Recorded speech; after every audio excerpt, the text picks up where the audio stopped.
Serikali kwa kutambua mchango unaotolewa na mamlaka ya bandari imewezesha mamlaka kununua vifaa kama alivyosema mkurugenzi, kwanza kwa bilioni 210 ambavyo vimejulishwa kwamba vimeanza kuwasili na tayari vimeongeza ufanisi katika utendaji wa bandari.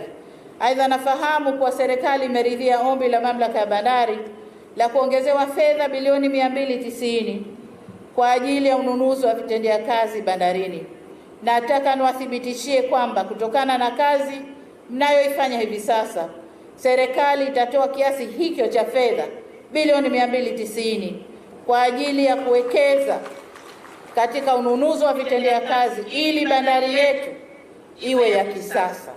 Na kwa maana hiyo jumla fedha kwa serikali itatoa kwa ajili ya vitendea kazi ni bilioni 500. Wito wangu kwenu wizara na mamlaka ya bandari kusimamia kikamilifu matumizi ya fedha hizo ili ziweze kuboresha huduma zinazotolewa na hatimaye kuweza kuongeza wateja zaidi na mchango katika uchumi wa taifa letu. Ndugu zangu, katika hilo niunganishe na nimemuona mkurugenzi mkuu wa TRC Masanja yuko hapo. Nafurahi kwamba nanyi sasa mnachakarika kununua vichwa na mabehewa ya kubeba mizigo huku ndani na kupeleka yanakokwenda. Naomba endeleeni na hilo. Lakini niliyoambia wenzenu la usimamizi wa matumizi ya fedha na kwenu pia msimamie hayo. Nashukuru sana. Ndugu zangu wa mamlaka ya bandari, jukumu lenu mamlaka ya bandari na taasisi zote mnazoshirikiana katika kufanya kazi ni kuhakikisha kuwa mnafanya kazi kwa uwezo wenu wote. Na nimefurahi na hiyo slogan ya vijana kule. Wanasema TPA tunapakia, tunapakua, kazi kazi. Vijana chapeni kazi.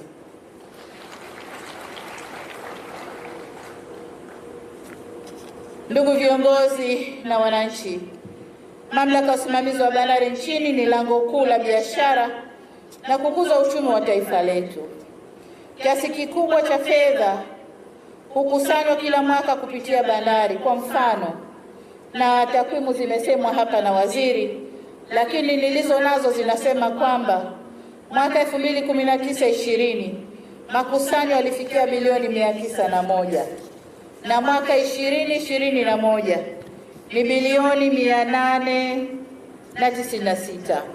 Lakini mwaka tunaoendelea nao, robo ya kwanza ya makusanyo imetoa mwelekeo kwamba kwenda mwisho wa mwaka tukakusanya bilioni 980. Pesa hii inaweza kuonekana ni nyingi, lakini bandari mkifanya kazi inavyopaswa mnaweza mkakusanya zaidi ya hiki, pesa nyingi zaidi ya hizi mnazokusanya. Nasema hivyo kwa sababu pamoja na makusanyo hayo kumekuwa na changamoto ya kuwepo kwa mianya mingi ya upotevu wa mapato. Mianya hii inatokana na kukataa kwa makusudi kuweka mifumo madhubuti ya ukusanyaji wa mapato na mifumo inayosomana baina ya bandari na mamlaka ya ukusanyaji mapato Tanzania. Hizi mamlaka mbili hazisomani mifumo yao. Kuna utata mwingi. Hata ndani ya mamlaka yenyewe kuna mifumo kadhaa, kila mfumo na mambo yake, kiasi ambacho inaruhusu wafanyakazi kuichezea, kudanganya, kama nitakavyosema huko mbele. Nimepata fursa ya kupitia taarifa ya ukaguzi maalumu wa kiuchunguzi wa mfumo Enterprise Resource Planning au ERP unaotumika ndani ya mamlaka ya bandari. Ukaguzi ulifanyika, ukaguzi huu alifanya mkaguzi mkuu wa mahesabu ya serikali mwezi Juni mwaka 2020 na ripoti alitoa mwezi Machi 2021. Ndani ya ripoti ile niliona fedha nyingi zilizotumika kuajiri makampuni mbalimbali ya kuanzisha mifumo ya kielektroniki ya ukusanyaji wa mapato ambayo haikutoa tija iliyokusudiwa. Kwa mfano, mamlaka bila ya kuwa na mpango mkakati wa tehama na bila kushirikisha mamlaka ya serikali mtandao, iliajiri makampuni kadhaa kuweka mifumo mbalimbali ya ukusanyaji ndani ya bandari. Kampuni ya Softech Tech Consultant Limited iliajiriwa kwa mkataba wa milioni 694. Kati ya hizo milioni 600 zililipwa kwa kampuni, lakini kampuni hii haikumaliza kazi iliyotakiwa kufanya.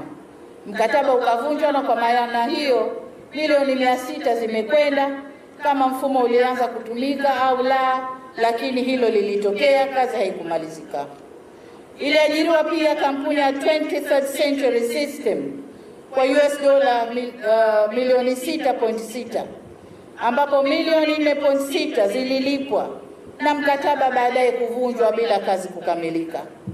Ikaajiriwa pia kampuni ya SAP East Africa Limited kwa $33,000, lakini pia akaajiriwa mshauri mwelekezi, mshauri binafsi kwa $31,920.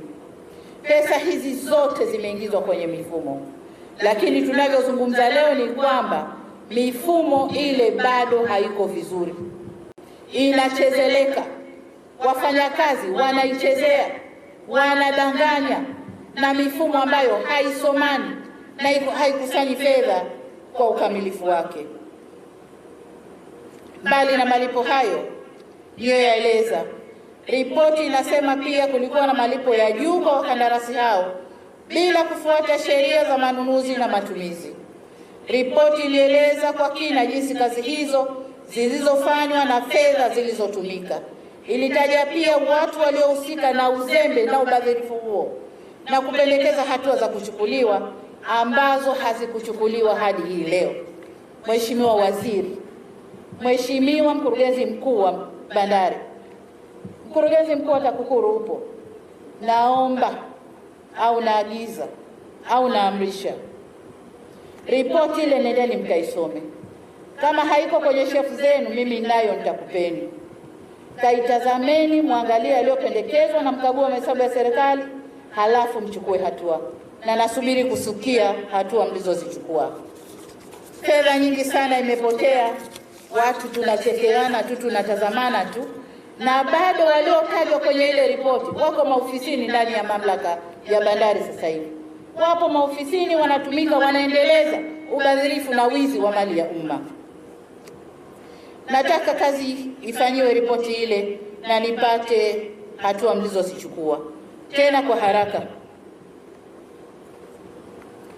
Kama mamlaka ya bandari ingechukua hatua za kurekebisha yaliyosemwa, leo hii tarakimu za mapato tunayoyazungumza zingekuwa vingine, lakini vile vile ingesaidia kupunguza ubadhirifu wa fedha za shirika. Nimesema mifumo hii inachezeleka. Karibuni hapa nina taarifa kwamba wafanya kazi wamechezea mifumo ile, hasa wa sehemu za hesabu, kiasi ambacho ukisoma mfumo unaonesha mizigo inayoshushwa imelipiwa, na magetini kule wanasoma mizigo imelipiwa na mageti yanaruhusu mizigo kutoka. Ukweli ni kwamba mizigo haijalipiwa.